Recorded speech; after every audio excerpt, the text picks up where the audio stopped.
So we had the opportunity today to share experiences, our shared perspectives, our initiatives which in the different regions are being undertaken. So that was today. What is our task now for tomorrow or this afternoon and following in the coming months and weeks? I think the most important is how do we work together? How do we work together and be concrete in creating mechanisms for cooperation within societies and between our countries and the sub-regions with the civil society engagement. I think if we can put our mind to that in the follow-up of this meeting, three specific questions come up, and some of them have been raised already. One is, how do we promote regular, structured and meaningful dialogue in societies, especially at the community level? That is a responsibility not only for civil society, but equally for the governments and for sub-regional and regional organizations. The second question which we can ask ourselves is, how do we promote social cohesion, peaceful coexistence, and consensus through public policy making? That is a task of government to facilitate equality and equity in society and to fight social exclusion, social injustice and discrimination, because those are often the source of conflict in society between groups. This is a specific responsibility for governments to take this on board, not only the government but also the legislative bodies. The last one which I have, and I'm sure there are more questions which we can raise out of this discussion this morning, is how do we strengthen existing, and Irene spoke a little bit about this I believe, existing regional mechanisms and instruments to mitigate tension proactively. And the operative word here is proactively. And how do we build capacity in our own institutions to make effective use of what we call, this very nice word, citizen diplomacy and quiet diplomacy? How do we use those tools more effectively, which means often more timely and more to build consensus before a crisis emerges?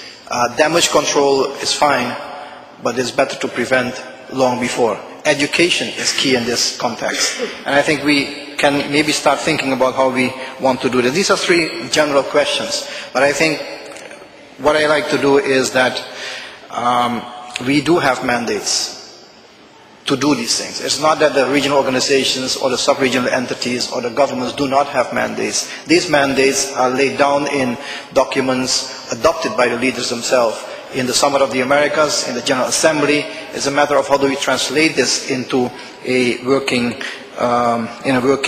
manner.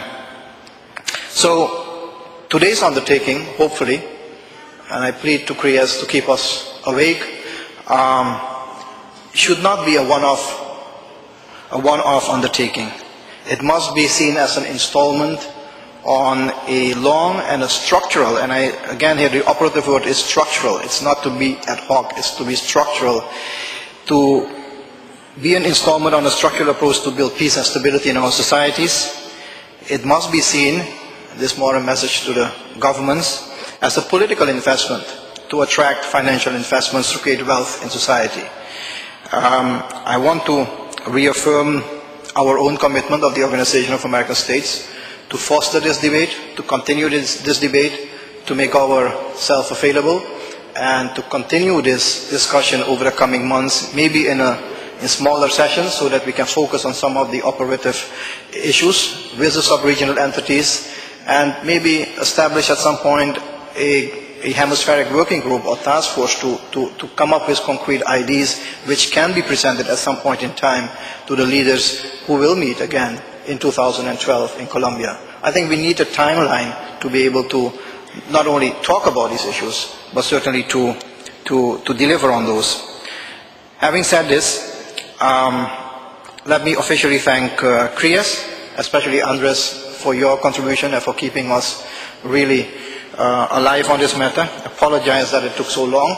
Since 2008, when we met in Argentina, we discussed this. It's now a year and a half later, but at least we are here. Sometimes it takes time.